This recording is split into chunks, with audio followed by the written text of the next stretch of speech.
Yun nga no guys, nagpe-prep na ako dito.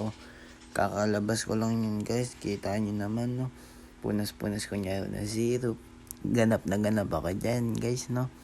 Ayun nga no, tagal yung video na yun guys, hindi ko na alam masasabihin ko. Pero yan nga no guys, supportahan nyo ako sa aking small business guys. Pangalan ng coffee ko is Men and Brew Coffee Shop.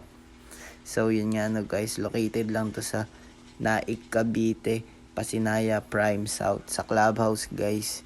Diyan po ako madalas nakapwesto tuwing hapon. Yo, tara na guys, dayuin nyo na ako dito. Let's G. At madalas din yung kapatid ko yung nagbabantay na to guys.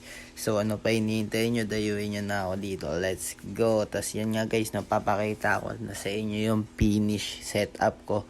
Ayun lang naman guys, walang surprise. Kasi yan lang. Kasi ito nga ano guys, ayan, tinambayan na rin, may limang bumili sa akin. Ayan sila guys, so nag-uusap-usap sila. Tapos ayan nga no, biglang may dumating dito guys, yung nagtanong sa akin nakaraan, hinahanap pala nila ako kasi doon nakapagtinda. Pero ngayon nakabili na sila sa akin guys. Hanggang sa uli guys, sana bumalik pa kayo sa akin. Thank you.